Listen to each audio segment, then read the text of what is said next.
In the Gulf of Mexico, an LNG carrier with a load capacity of over 92,000 tons of LNG, which is worth $100 million, is preparing to sell out shipping passport in the United States to Milford Haven in the United Kingdom. After the escalation of the crisis in Ukraine, Russian oil and gas deliveries to Europe have been drastically reduced due to Western sanctions. According to the US journalist's investigation, the Nord Stream pipeline, which carries natural gas from Russia to Europe, was also blown up by the United States. Therefore, more and more LNG carriers are departing from the US for Europe. There were 699 shipments in 2022 compared to 274 in 2021. The total volume increased from 19.83 million tons in 2021 to 51.98 million tons in 2022, a rise of more than 162%. The U.S. industry and the U.S. economy is benefiting while Europe suffers, and U.S. energy companies are profiting through selling liquefied natural gas at a higher price to Europe. And then second, that the U.S. is benefiting through increased weapons sales to Europe.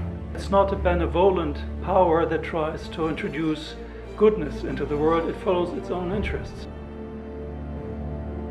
The Javelin anti-tank guided missiles and the Stinger air defense missile systems are being shipped away from the manufactory of the Raytheon Technologies in Waltham, Massachusetts in the US. Due to providing assistance to Ukraine, the stock of rocket artillery are emptied out in the manufactory of Lockheed Martin, the world's largest weapons manufacturer in Camden, Arkansas in the US. Just in 1 month, it received nearly $700 million worth of orders from the US Department of Defense. At the end of February in 2022, just a few days after the escalation of the crisis in Ukraine, share prices of major US weapons manufacturers soared. That's another benefit beyond the sale of weapons. In 1992 or 1993, you got the industry basically sponsoring the Committee to Expand NATO. It was headed up by a guy named Bruce Jackson. Similar situation happens in the field of grain.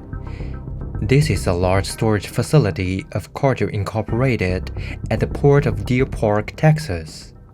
Grain produced by the United States is being shipped to the rest of the world from here. Global food prices soared after the escalation of the crisis in Ukraine. The assets of the Cargill family's key members have risen in varying degrees, all exceeding $5 billion. The global market is largely controlled by a handful of corporations, and you have especially a few big US and European corporations who are really in a dominant position on the market, and we've seen huge profits from these firms in this past year. Meanwhile, production lines have migrated to the United States, an important destination for European industries. A Dutch chemical company is expanding its ammonia gas manufacturing in Texas, while cutting its production in Europe. Due to the expansion of the new production line of Volkswagen in Tennessee, the parking lot of new EVs is getting crowded. Mercedes-Benz has also opened up a new battery assembly plant in Alabama. Energy-intensive industries in European countries are gradually shifting their business focus to the United States because US energy prices are much lower than in Europe, and the US government has provided high subsidies through legislation. This further accelerates the process of deindustrialization in Europe. At the same time, many countries have been taking efforts to eliminate negative consequences brought by US selfish behaviors over the past year. Saudi Arabia refused the US proposal to cut oil production. Leaders and politicians in many countries have refused to get involved in this dispute for the US benefits. Europe is still hesitating whether to achieve strategic autonomy or to fight for US advantages within the framework of NATO under the domination of the US, and whether to have a truly secure Europe or to sacrifice itself for US interests in the name of maintaining security. The issue is that we are heading towards a renewed Cold War, and in that developing countries are being dragged into.